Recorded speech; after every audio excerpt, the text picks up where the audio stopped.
Que Deus esteja nos abençoando, trazendo sua graça, seu favor, sua presença, sua unção, para falar aos nossos corações nesta manhã. É sempre uma alegria ministrar a palavra do Senhor, seja em que lugar for, né? Seja na nossa igreja, onde pastoreio, seja aqui, onde tenho recebido essa missão, de estar aqui todo terceiro domingo, ministrando a palavra aos irmãos, seja em igrejas que sou convidado. Então que Deus possa falar ao nosso coração nesta manhã. Eu quero convidar os irmãos a ficarem de pé. Vamos, já temos iniciado uma nova jornada no livro de Eclesiastes. Pastor John já pregou a primeira palavra, Bispo Jorge já pregou a segunda palavra, e hoje estarei dando continuidade, pregando a terceira palavra em Eclesiastes, capítulo 2. Abra comigo a sua Bíblia no livro de Eclesiastes, capítulo 2. Hoje Denise está comigo, graças a Deus, recuperada aí do dedinho do pé que havia quebrado. Ficou quase um mês de molho, né? E graças a Deus está 85% bom, 90% bom, né? Sente ainda algumas dores no dedinho do pé, mas pôde estar aqui comigo hoje. Eclesiastes capítulo 2, a partir do verso 1, diz assim a palavra do Senhor: Disse comigo, vamos, eu te provarei com alegria, goza, pois, a felicidade, mas também isso era vaidade. Do riso disse, é loucura, e da alegria, de que serve? Resolvi no meu coração dar-me ao vinho, regendo-me contudo pela sabedoria, e entregar-me à loucura, até ver o que melhor seria que fizessem os filhos dos homens debaixo do céu, durante os poucos dias da sua vida. Empreendi grandes obras, edifiquei para mim casas, plantei para mim vinhas, fiz jardins, pomares para mim, e nestes plantei árvores frutíferas de toda espécie. Fiz para mim açudes, para regar com eles o bosque em que reverdeciam as árvores. Comprei servos e servas, e tive servos nascidos em casa. Também possuí bois e ovelhas, mais do que possuíram todos os que antes de mim viveram em Jerusalém. Amontoei também para mim prata e ouro e tesouros de reis e de províncias. Provi-me de cantores e cantoras e das delícias dos filhos dos homens, mulheres e mulheres. Engrandeci-me e sobrepujei a todos os que viveram antes de mim em Jerusalém. Perseverou também comigo a minha sabedoria. Tudo quanto desejaram os meus olhos, não lhes neguei, nem privei o coração de alegria alguma, pois eu me alegrava com todas as minhas fadigas, e isso era a recompensa de todas elas. Considerei todas as obras que fizeram as minhas mãos, como também o trabalho que eu com fadigas havia feito. E eis que tudo era vaidade, e correr atrás do vento, e nenhum proveito havia debaixo do sol. Somente até aqui. Amado Deus e amado Pai, nós nos alegramos por esta manhã que o Senhor nos dá.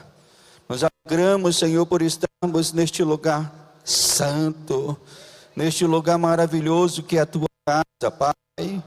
Como o Teu servo falou aqui alguns minutos antes, Senhor, quantos de nós andamos em lugares, ó Deus, estranhos, bares, ó Deus, festejos, Senhor, mas a Tua graça nos alcançou, Senhor, e nos trouxe a esse lugar santo, Pai, para Te adorar, para Te servir, para termos prazer em Ti, prazer na Tua palavra, Pai. E é isso que eu Te peço nesta manhã, Senhor, renova em nossos corações o prazer nosso em Ti, Senhor, o prazer na Tua palavra, o prazer de ouvir a tua voz, Senhor, que nesta manhã, Senhor, nada venha impedir os teus filhos de ouvirem, não somente com ouvidos, mas de ouvirem com o coração, Senhor, e receberem a tua palavra nesta manhã. Pai, nós te pedimos isso, no nome santo de Jesus, e aqueles que amam a Deus digam amém e amém. Os irmãos podem assentar.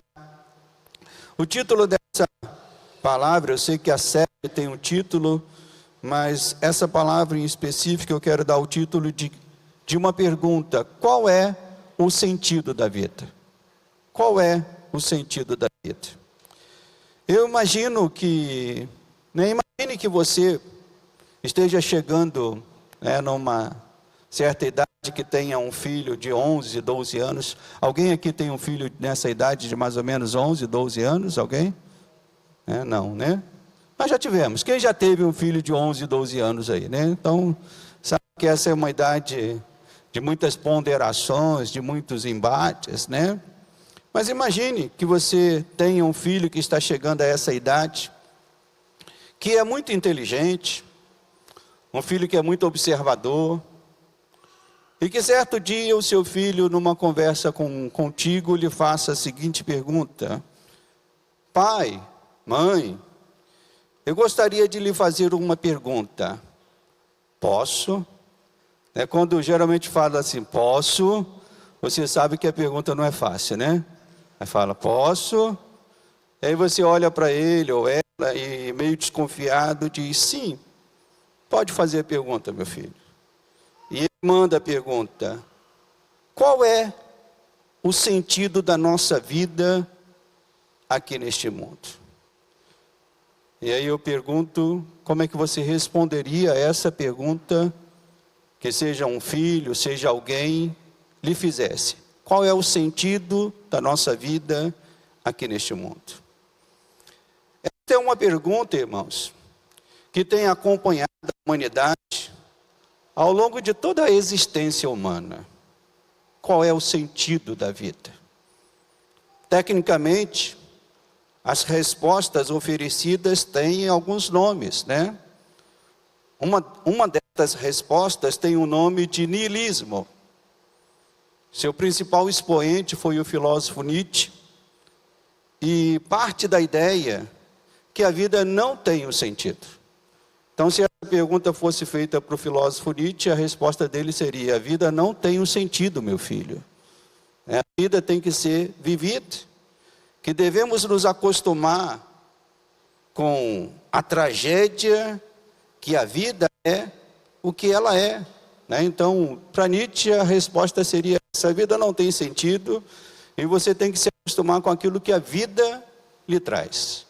Seja no sentido de tragédia, no sentido de alegria, e não há como mudar isso. Uma outra resposta tem o nome de hedonismo, vem desde os tempos mais antigos. Não é uma resposta nova, é uma resposta muito antiga e permanece ainda nos dias de hoje. Você pode ouvir muito dessa resposta em canções, em conversas, até mesmo num cântico bem antigo, encontrado num túmulo de um rei egípcio, se dizia as seguintes frases, abre aspas. Olha o que se dizia há milhares de anos atrás, num cântico que foi encontrado num túmulo de um rei egípcio. Abre aspas. Siga seu coração e sua felicidade. Faça suas coisas na terra conforme manda o teu coração. Fecha aspas. Parece bem atual, né? Mas isso foi escrito há milhares de anos atrás. Pois a escola hedonista é uma das mais fortes e mais perseverante, vamos assim dizer, na humanidade. Salomão nos oferece uma outra resposta a respeito do sentido da vida. Obviamente, esta resposta de Salomão está em todo o livro. Qual é o sentido da vida, você vai encontrar no livro de Eclesiastes todo. Então é bem provável que aquilo que eu vou falar, os outros pastores que vieram antes de mim já falaram um pouquinho, Em outras pregações vamos falar de novo, porque a resposta do livro, o livro é uma resposta a essa pergunta: qual é o sentido da vida? Mas podemos ver a formação desta resposta também nas partes do livro, e nessa parte que estamos estudando nesta manhã. E é isso, né, que nós, pastores e bispos, iremos fazer em toda essa jornada de estudo. Mostrar a resposta bíblica para esta questão: qual é o sentido da vida? Como já falei, o objetivo do livro é relatar as experiências que o autor obteve, como ele diz aqui um pouquinho antes, lá no capítulo 1, no verso 17, né, o bispo Jorge deve ter falado disso na semana passada, mas no verso 17 está aí uma chave para entendermos o livro, em que o sábio diz: apliquei o coração a conhecer a sabedoria e a saber o que é loucura e o que é estultice, e vim a saber que também isto é correr atrás do vento. Então, ao longo da história, outros homens também se propuseram a relatar, a realizar as suas experiências e observações sobre o sentido da vida. Salomão foi um deles, né, que empreendeu toda a sua riqueza, todo o seu poder, todos os recursos que tinha a tentar descobrir o sentido da vida. Ele não foi o único, tiveram outras pessoas. Nos tempos antigos temos os cânticos que trazem, né, um caminho para o sentido da vida, eu já citei um deles. Mas temos também, mais perto de nós, outros autores que falaram a respeito deste assunto. Um destes foi Freud, que fez experiências extravagantes, né? Freud foi um psicólogo, psicanalista, e ele fez algumas experiências para tentar descobrir o sentido da vida ou ajudar pessoas a descobrirem o sentido da vida. E ele fez experiências extravagantes para descobrir razões do comportamento humano diante das situações adversas da vida. E pasmem, por um tempo, Freud até acreditou que o uso da cocaína poderia ajudar seus pacientes a encontrar respostas para os seus dilemas. Eu só estou citando isso aqui para mostrar o absurdo para onde pode ser levada a humanidade, nesse sentido de descobrir o sentido da vida. Ele fez isso como uma experiência, ele fez isso como uma tentativa de ajudar seus pacientes, e ele próprio, segundo alguns estudiosos, fez isso também consigo. Já um outro autor, chamado Viktor Frankl, que foi prisioneiro em diversos campos nazistas, buscou relacionar o sofrimento que ele e outros prisioneiros passaram com a busca de um sentido para a vida. Esse autor, ele fala sobre as suas experiências de sofrimento, né? E no meio do sofrimento, ele também, lá nos campos nazistas, ele ponderou a respeito disso. Qual é o sentido da vida? Salomão fala de tudo isso neste livro. Você vai ver ele falando de prazeres, você vai ver ele falando de loucuras, você vai ver ele falando de sofrimento, você vai ver ele falando de tudo isso como elementos para se tentar descobrir o sentido da vida. Mas a diferença é que Salomão acrescenta um elemento fundamental e totalmente diferente em suas observações sobre o sentido da vida. E que elemento é esse, pastor? É um elemento que vamos ver também em todo o texto de Eclesiastes. Esse elemento é o temor a Deus. Salomão procura descobrir o sentido da vida, mas ele traz esse elemento nessa busca, o temor a Deus. E isso fica muito claro no livro. Vamos abrir aqui. Diversas vezes ele cita isso, mas aqui no capítulo 3, verso 14, ele diz assim: sei que tudo quanto Deus faz durará eternamente. nada se lhe pode acrescentar e nada lhe tirar. E isto faz Deus para que os homens, o que, meus irmãos? Tenham diante dele. Agora capítulo 5, verso 7, diz aqui: porque como na multidão dos sonhos há vaidade, assim também nas muitas palavras, tu, porém, faz o que, meus irmãos? Teme a Deus. Então devemos ter em mente que Salomão vai relatar as suas experiências, a sua pesquisa que fez sobre o sentido da vida, e a conclusão já está declarada. Salomão não esconde a conclusão da sua pesquisa. Ele já indica, ele já faz um resumo, ele já conta qual é a conclusão. Tanto aqui no capítulo 2, no verso 1, ele diz: disse comigo, vamos, eu te provarei com a alegria, goza, pois, a felicidade. E aí ele já dá um sinal da conclusão. Mas também isso era vaidade. E aqui também no finalzinho, ele diz, verso 11, considerei todas as obras que fizeram as minhas mãos, como também o trabalho que eu com fadigas havia feito. E eis que tudo era o que, meus irmãos? Vaidade e correr atrás do vento, e nenhum proveito havia debaixo do sol. Então, Salomão moldura aqui o seu texto, abrindo e fechando o texto, já dizendo o resultado da pesquisa que ele faz. É que tudo que ele vai relatar ali no miolo desse texto, a conclusão é que isso é vaidade, é correr atrás do vento, não tem um sentido aparente, vamos assim dizer. E na busca do sentido da vida, Salomão deixou suas emoções correrem soltas. Em parte, ele se entregou ao vinho, diz o próprio texto, que na Bíblia o vinho é um símbolo de alegria. Obviamente que de uma alegria falsa e de uma alegria verdadeira. O vinho oferecido pelo mundo produz uma alegria, mas uma alegria passageira, uma alegria falsa. Mas o vinho trazido por Deus produz o que, irmãos? Vida eterna, alegria eterna. Por outro lado, Salomão procurou manter também a sabedoria. Ele inicia a sua pesquisa, ele diz assim, olha, eu vou me entregar ao vinho, mas eu não vou deixar a sabedoria de lado. Eu quero ser regido pela sabedoria, diz aqui no verso 3.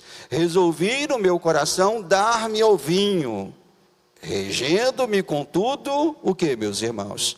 Pela sabedoria. Então Salomão faz esse misto aqui na sua busca, Ele se entrega ao vinho, ele vai se entregar à loucura, mas com o sentido de buscar aqui uma compreensão a respeito do sentido da vida. Na busca por conhecer o sentido da vida, Salomão, então, nós podemos citar aqui diversas coisas que ele fez.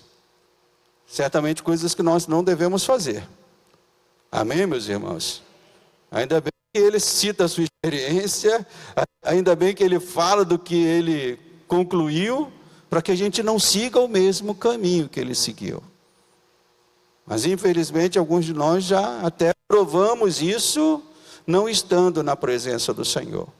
Então Salomão aqui fala de diversas coisas que ele fez. No verso 3, ele diz que se entrega ao vinho. Então nós podemos chamar isso de a embriaguez. Ao se dar ao vinho, certamente ele provou muitas vezes da embriaguez. Eu não sei aqui quantos já tiveram essa experiência de se embriagar. Inicialmente, essa experiência ela parece ser tão legal, te afasta da realidade, te enche de coragem para falar e fazer o que normalmente você não faria no estado de lucidez. E é por isso que muitas pessoas, gostam de viver essa experiência, porque ela te tira da realidade. Eu me converti muito novo, aos 16 anos, Mas infelizmente, eu provei da embriaguez por 2 vezes, antes de me converter. Uma delas, com 15 anos, me juntei com colegas de colégio para comemorar algo e fui repreendido pela diretora do colégio por este ato. Algo que eu abominava, era algo que eu detestava. A embriaguez era algo que me criava, eu diria que pavor, pelos sofrimentos que a embriaguez de meu pai trazia para a nossa família. Eu cresci vendo meu pai se embriagar e a consequência da embriaguez, brigas, tristezas com a família. E agora, sem perceber, eu estava ali sendo levado para ela. Ainda bem que Deus me salvou. Ainda bem que Deus me tirou desse caminho, mas só o provar desse caminho por 2 vezes já foi uma experiência terrível. Infelizmente, irmãos, talvez você tenha vivido neste caminho por mais tempo do que eu. Talvez você conheça pessoas que estão ainda neste caminho, ainda hoje. Mas o sentido da vida não está na felicidade momentânea que a embriaguez pode trazer. Então Salomão foi para esse caminho, Salomão provou da embriaguez, mas ele entendeu que o sentido da vida não estava nesse lugar. Salomão também fala de outras coisas, no verso 4 e no verso 5, ele fala aí já de uma outra parte da experiência dele. Ele diz: olha, empreendi grandes obras, edifiquei para mim casas, plantei para mim vinhas, fiz jardins e pomares para mim, e neste plantei árvores frutíferas e de toda a espécie. Nós podemos dizer aqui sobre as realizações materiais. Então, o sentido da vida, Salomão pensou que poderia estar nas realizações materiais que ele poderia conseguir. E também não está nesse caminho que alguém possa obter. Segundo o relato bíblico e histórico, Salomão aqui cita uma parte disso, mas segundo o relato bíblico e histórico, nós sabemos que Salomão construiu realmente coisas tremendas. E uma delas foi o templo que ele edificou. E segundo o relato bíblico e histórico, o templo erguido por Salomão, meus irmãos, era algo exuberante e suntuoso.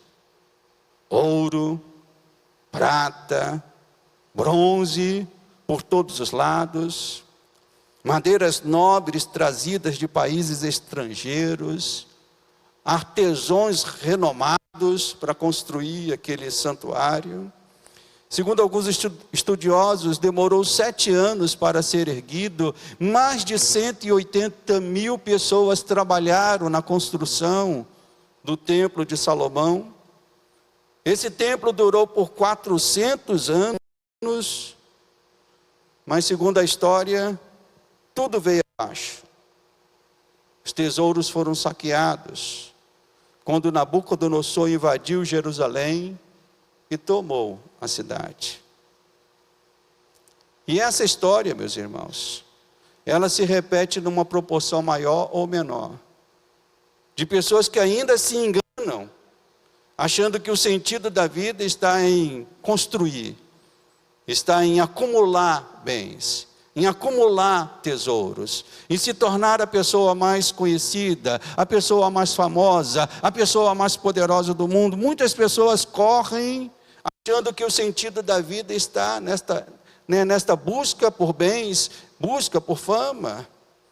E essa história se repete numa proporção maior ou menor.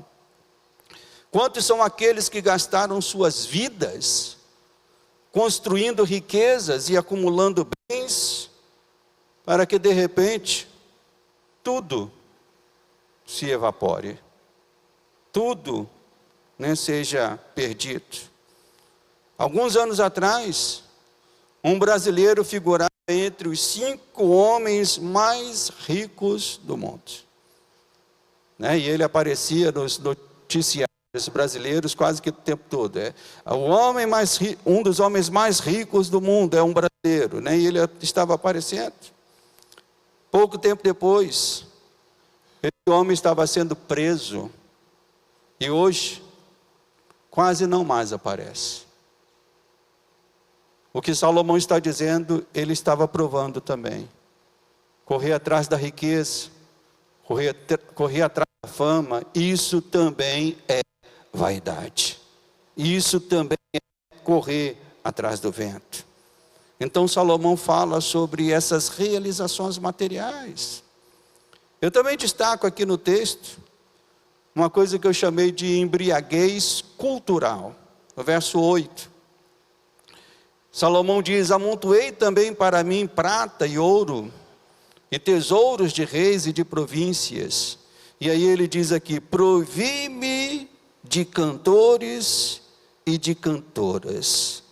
Salomão, pelo que nós podemos ver, gostava do aspecto cultural, gostava das músicas, gostava dos cantores e cantoras.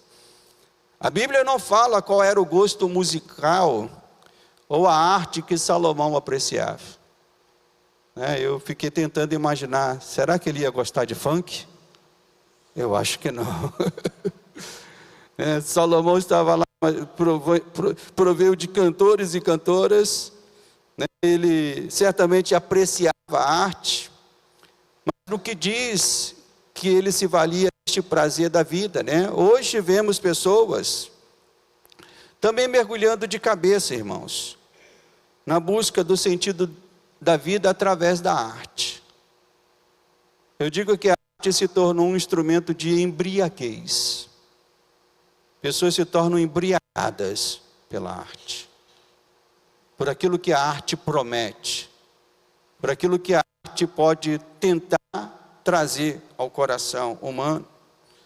Eu não sei se você já ouviu alguns apologistas da arte dizendo que por meio dela o homem pode encontrar a liberdade para se expressar como quiser.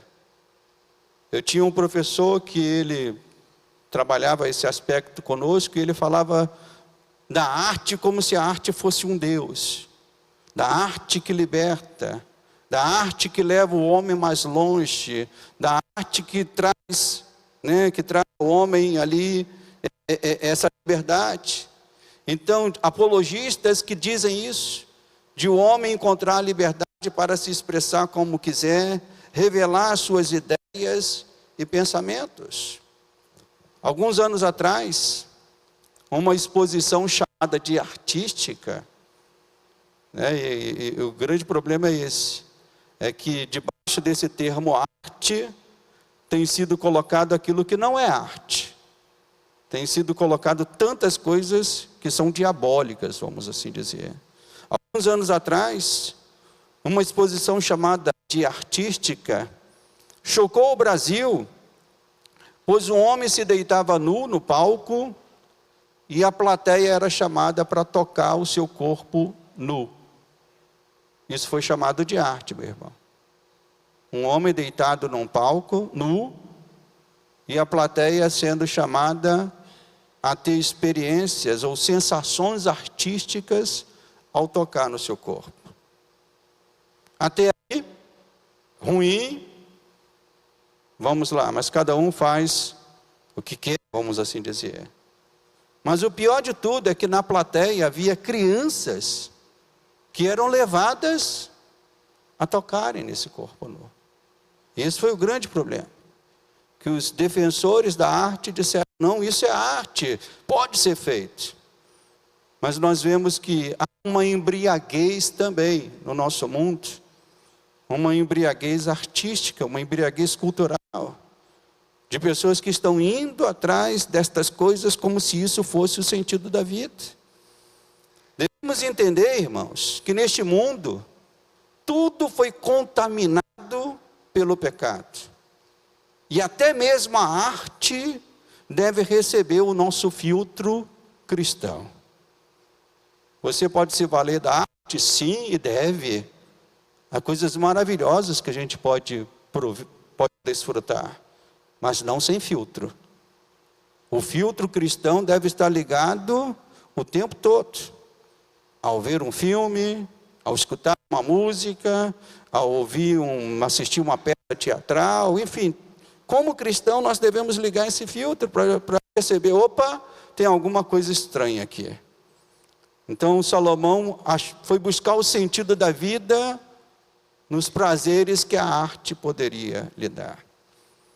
E por fim, essa busca do sentido da vida que Salomão empreendeu, que começou na embriaguez, que passou pelas realizações materiais, né? Passou também pela embriaguez artística, vamos assim dizer, e inclusive, né, na poesia embutida nessas músicas mundanas, vamos assim dizer.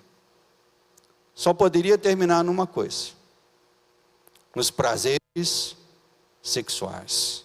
Diz aqui o finalzinho do verso 8, que ele se proviu de cantores e cantoras e das delícias dos filhos dos homens.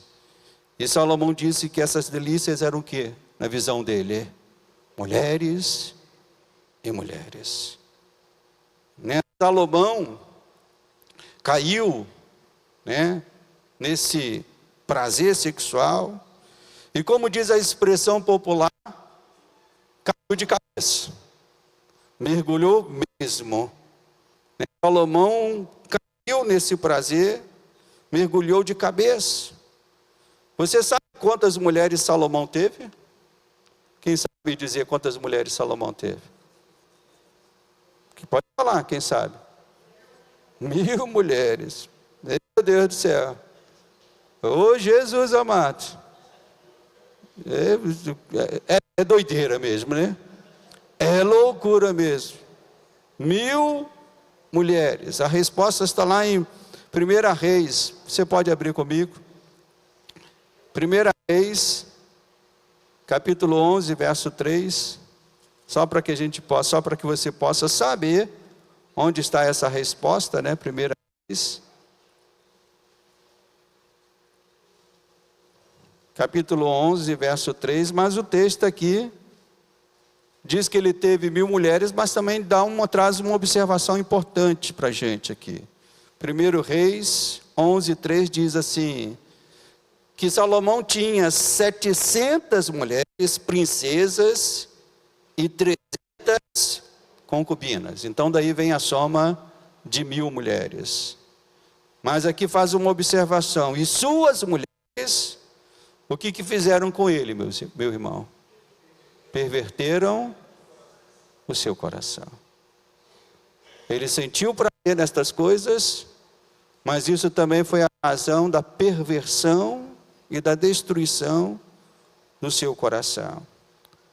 Nós podemos entender, irmãos, e biblicamente nós entendemos isso, que o prazer sexual é algo divino, quando vivido sob as orientações que a palavra de Deus nos traz.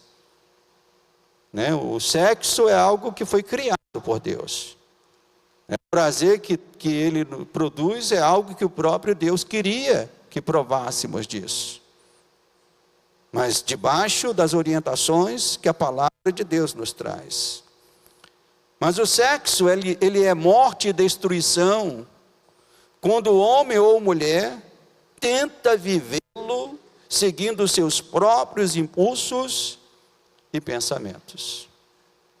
Então é isso que nós vemos, talvez essa seja a expressão em que se tem ido mais longe na humanidade, na busca de um sentido da vida, de pessoas que se entregam ao prazer sexual, achando que nele irá encontrar esse sentido, que nele irá encontrar a verdadeira felicidade, que nele irá encontrar a verdadeira alegria. Salomão, meus irmãos, ele foi longe em suas experiências para descobrir ou tentar descobrir o sentido da vida. Algumas pessoas concluem que ele se perdeu, outras acham que não. Para falar a verdade, não sei dizer se Salomão está ou não no céu, eu não sei, né? Não sei. Mas o que a Bíblia nos sugere é que ele foi longe demais nas suas experiências. Pelo menos em teoria, Salomão sabia qual era o lugar onde o sentido da vida poderia ser descoberto. Pelo menos em teoria ele disse, é no temor ao Senhor, é numa vida de temor ao Senhor. Isso fica claro lá na conclusão do livro de Eclesiastes. Vamos lá, Eclesiastes no último capítulo, nos últimos versículos. Então Salomão sabia, pelo menos em teoria, onde se encontrar o sentido da vida. Onde o sentido da vida realmente estava. E isso ele expressa aqui no final do livro de Eclesiastes, no capítulo 12, verso 13. Ele diz, de tudo que se tem ouvido, assuma, o resumo é, teme a Deus e guarda os seus mandamentos, porque isto é o dever de todo homem.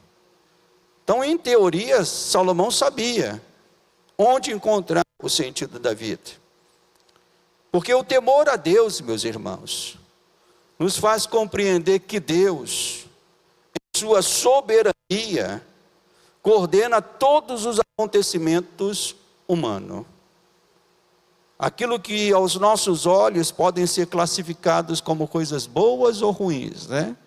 Nós temos um tipo de classificação, irmãos, para entendermos ou tentarmos estudar a realidade da vida. Mas nós não podemos impor a Deus esta classificação. Nós falamos, isso é bom, isso é ruim, né? Chamamos de coisas boas e coisas ruins da vida, mas Deus em sua soberania, irmãos, Ele coordena todos os acontecimentos humanos. E Ele coordena tudo isso com uma finalidade, para que tudo isso culmine em glória e louvor ao Senhor. Culmine em adoração ao nome do nosso Deus. A Bíblia diz que até mesmo a condenação de ímpios louvará a Deus. Você sabia disso?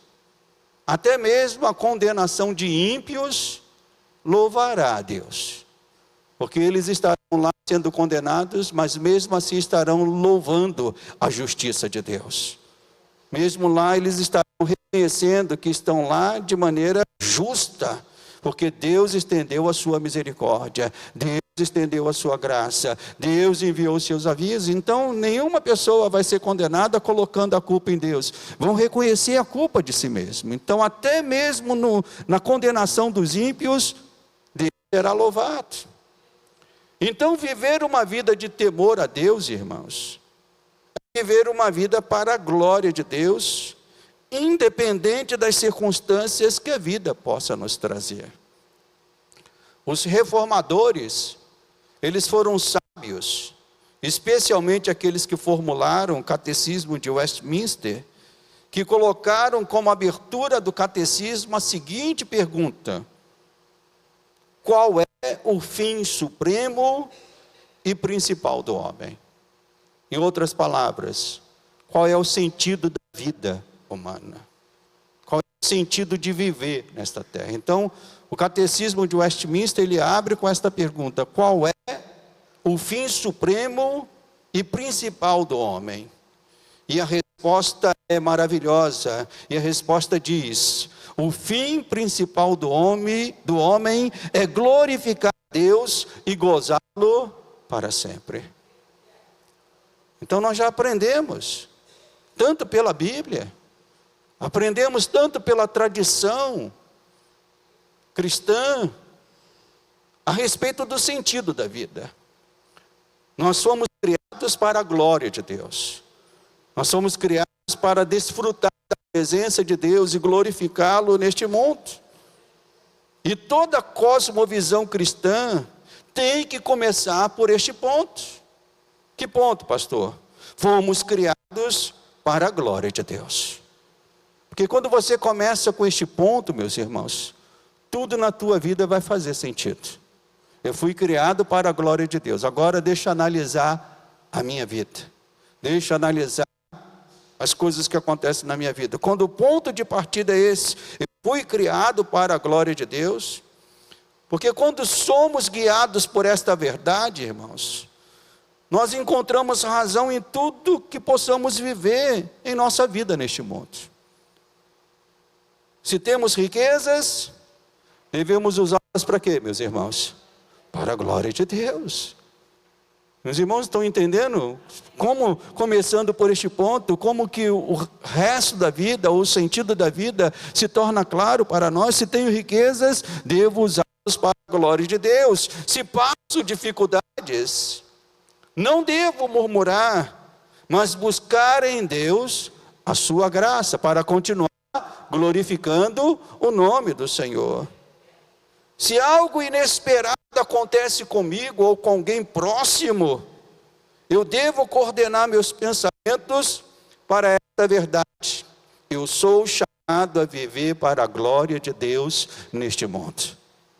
Então, o sentido da vida, embora Salomão fez toda essa experiência, certamente ele não tinha a revelação completa como nós temos hoje, e é por isso que ele nos ajuda em certo sentido, mas a sua experiência é incompleta, vamos assim dizer, porque nós entendemos hoje, através da palavra, que o sentido da nossa vida começa em termos, isso em mente, eu nasci, eu fui criado para a glória de Deus.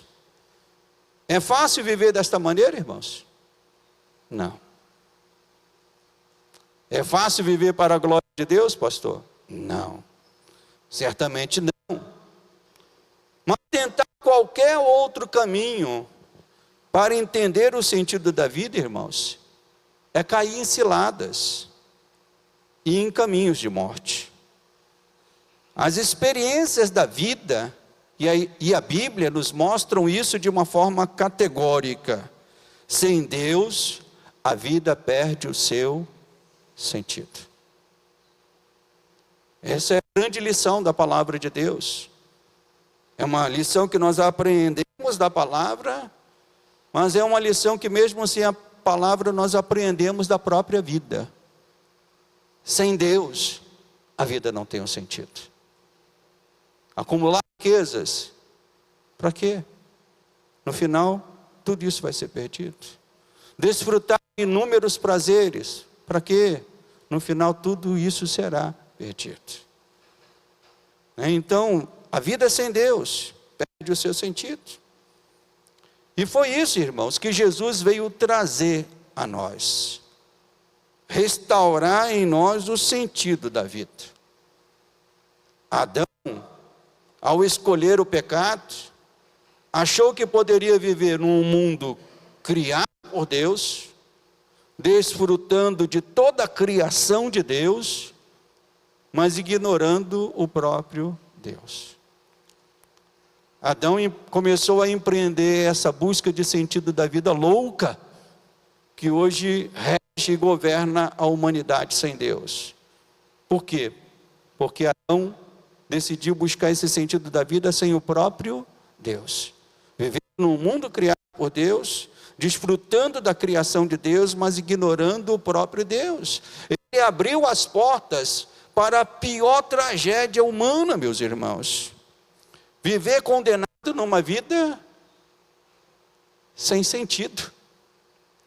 E é isso que é a grande condenação que filósofos e pensadores falam. Não é, quando a gente entende a filosofia de Nietzsche, a gente entende até a razão dele pensar da forma que ele pensou. Na sua filosofia, ele mata Deus. E matando Deus, o homem pode fazer o que quer. Pode viver da maneira que quer, pode escolher o caminho que quer. Mas ele chegou à conclusão que isso era algo sem sentido. Para morrer, para se morrer no final. Outros pensadores vão na ideia do aniquilamento.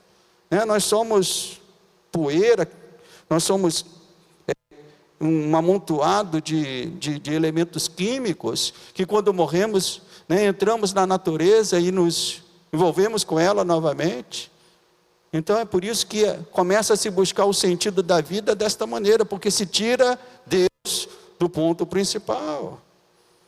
E Jesus veio, irmãos, restaurar nós.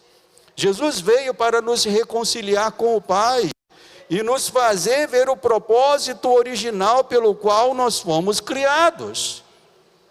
Qual é esse propósito? Fomos criados para a sua glória, para a sua honra e para o seu louvor. Então Jesus restaura em nós, por meio da sua salvação, por meio da sua graça, Ele ajusta o nosso pensamento para voltarmos a buscar a glória, o louvor e a honra do Senhor. Diferentemente de Salomão, Jesus não fez isso de forma teórica, mas decidiu se vestir de humanidade e nos mostrar que nenhum prazer, nenhuma conquista, nenhuma realização humana pode ocupar o lugar que pertence somente a Deus em nossas vidas. É isso que Jesus veio nos mostrar ao se vestir, de humanidade. Em sua oração sacerdotal, ele resumiu bem o sentido da vida, que veio viver entre nós. Na sua oração ele diz assim: eu te glorifiquei na terra, consumando a obra que me confiaste para realizar. Jesus viveu só com um objetivo neste mundo: fazer a vontade do Pai, glorificar o Pai, honrar o Pai, comer a comida que o Pai havia preparado para ele. Então cada um de nós, irmãos, cada um de nós está consumando uma obra que Deus nos confiou para realizar. Cada um de nós. Mas independente de onde e como seja esta obra, ela deve ser feita para a glória de Deus.